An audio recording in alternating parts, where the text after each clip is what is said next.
And so through living life, we start to realize, what our life is all about. And therefore, how do we find a real happiness that is long-lasting? That no matter what's happening in our life, no matter what difficult we go through, we're still going to be happy. We're going to be more blissful. And this is a different type of happiness.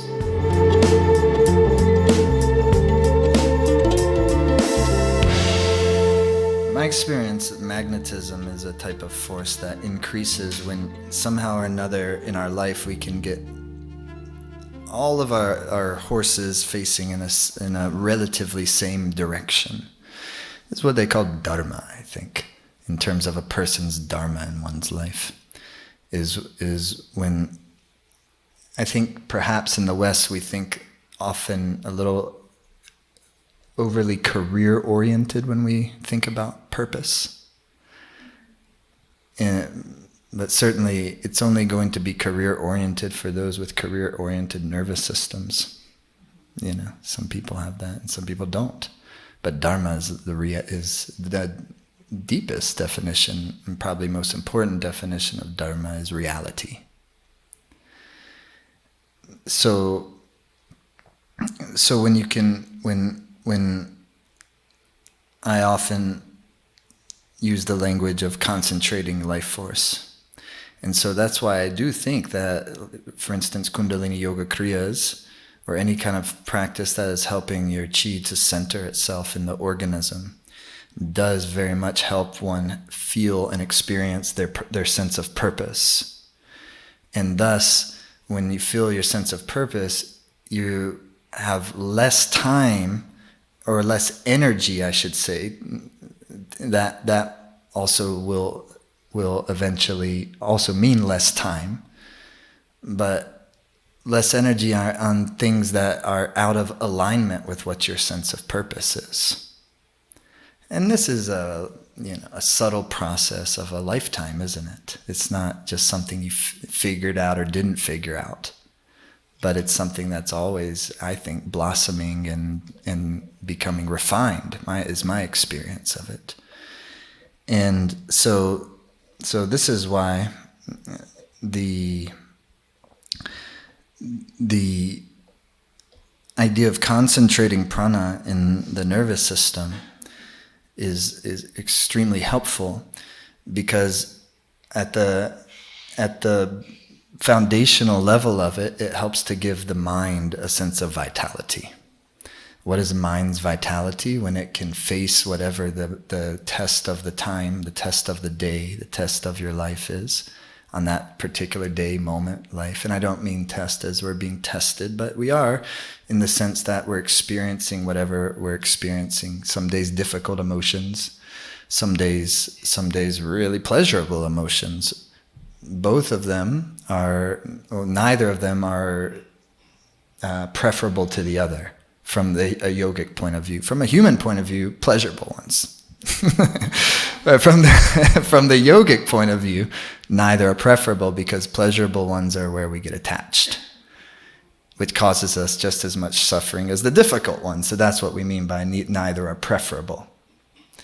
Is eventually anything that the life force is attached to, it's going to one day be separated from, and to whatever degree I'm attached to whatever I am being separated from, is to that degree is the depth of the suffering.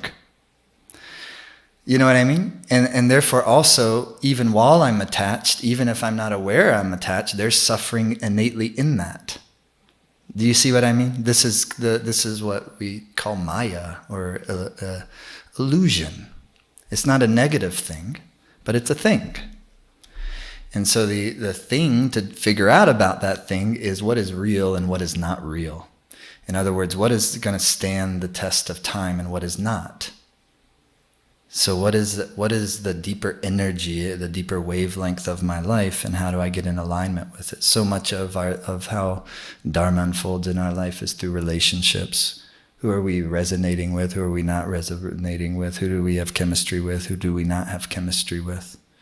Because these are the connections that we have. And And so through living life, we start to realize, what our life is all about. And therefore, how do we find a real happiness that is long-lasting? That no matter what's happening in our life, no matter what difficult we go through, we're still going to be happy.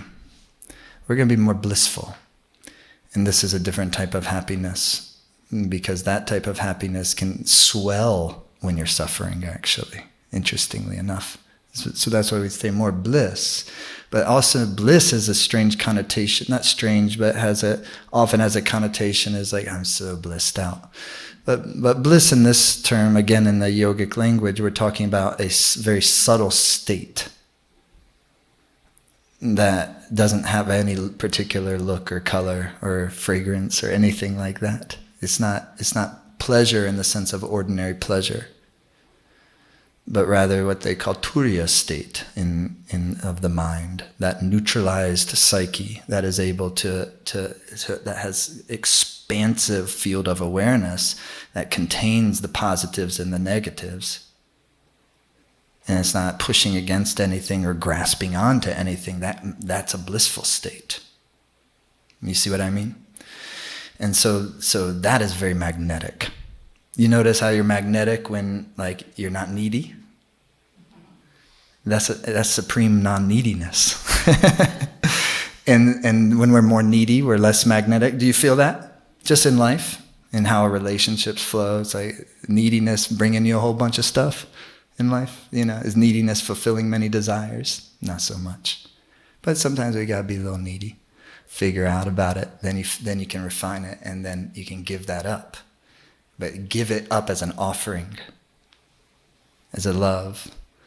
This is the beauty of all these dharmic traditions. And then the definition of dharma becomes a path. As you're practicing a dharma, and so then you have a dharma gives you a directionality for your devotion to flow. It gives you objects for your devotion, but objects for your devotion that are not temporary objects. Like we're devoted to our families and we're devoted to our job, but these are temporary.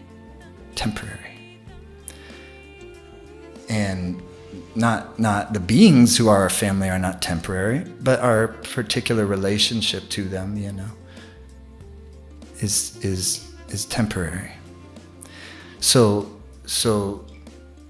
this kriya that we're doing is about kind of putting all that magnetic energy in a nice centralized rhythm. Hey, thanks for watching on YouTube.